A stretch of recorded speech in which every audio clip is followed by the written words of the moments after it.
আসসালামু আলাইকুম। কিভাবে আপনি আপনার যে কোনো ব্যাংক অ্যাকাউন্টের টাকা সরাসরি বিকাশে নিয়ে আসতে পারবেন কোনো প্রকার চার্জ ছাড়াই।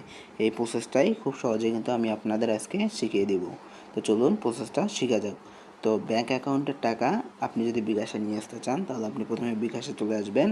বিকাশে চলে আসার পর এখান থেকে আপনাদের যে পিন নাম্বারটা আছে বিকাশের সেই পিন নাম্বারটা দিয়ে এখানে আপনি লগ ইন করে নেবেন। তো আমি আমার পিন নাম্বারটা দিয়ে বিকাশটা লগ ইন করে নিতেছি। তো আমি আমার পিন নাম্বারটা এখানে দিয়ে দিলাম। পিন নাম্বারটা দিয়ে দেওয়ার পর এখানে অনেকগুলো আপনারা অপশন পাবেন। যেহেতু আমরা অ্যাড মানি করব সেহেতু আমরা এখান থেকে দেখতে পাইতেছেন অ্যাড মানি যে অপশনটা আছে। তো আমরা এখান থেকে অ্যাড মানিতে একটা ক্লিক করে দিব। অ্যাড মানিতে একটা ক্লিক করে দেওয়ার পর এখান থেকে আপনি দুইটা অপশন পাবেন, একটা হলো ব্যাংক টু বিকাশ, একটা হলো কার্ড টু বিকাশ। তো আমরা কার্ড টু বিকাশ দিয়ে দেখিয়ে দেব। তো আমরা কার্ড টু বিকাশে ক্লিক করব। কার্ড টু বিকাশে ক্লিক করার পর এখান থেকে আপনারা তিনটা অপশন পাবেন, একটা হলো ভিসা কার্ড, একটা হলো মাস্টার কার্ড, একটা হলো আমেরিকান এক্সপ্রেস। হ্যাঁ, তিনটা কার্ড পেয়ে যাবেন। তো এখান থেকে আপনার যে কার্ডটা সেটা এখানে সিলেক্ট করে দিবেন। তো আমি আমার ভিসা কার্ড এখানে সিলেক্ট করে দিলাম। ভিসা কার্ডটা সিলেক্ট করে দেওয়ার পর এখান থেকে আপনারা চলে আসবেন এই অ্যামাউন্ট দেওয়ার জায়গায়। তো এখান থেকে আপনি কত টাকা অ্যামাউন্ট দিবেন। তো এখান থেকে আপনি সর্বনিম্ন 50 টাকা দিতে পারবেন।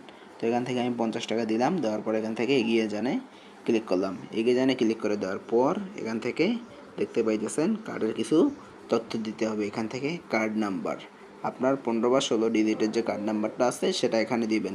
তারপরে মেয়াদ উত্তীর্ণের তারিখ এখানে দিয়ে দেবেন। আপনার কার্ডে সব কিছু লেখা আছে। তারপর কার্ডটা যার নামে অর্থাৎ অ্যাকাউন্টে যার নামে আছে সেই নামটা এখানে দিয়ে দিবেন।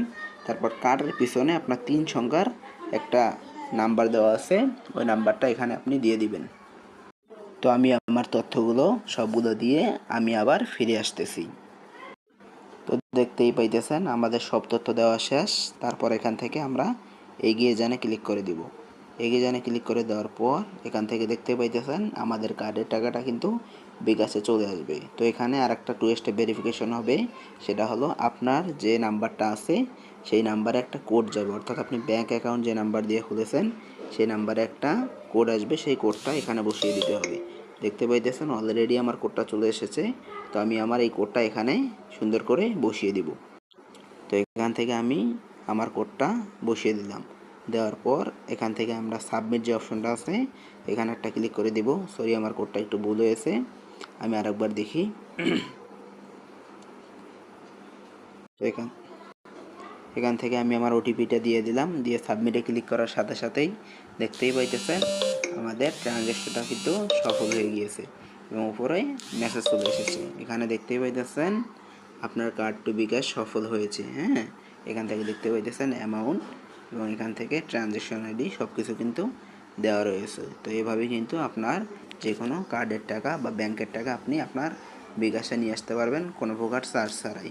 তো ভিডিওটা ভালো লাগলে অবশ্যই শেয়ার করে পাশে থাকবেন। ধন্যবাদ। আসসালামু আলাইকুম।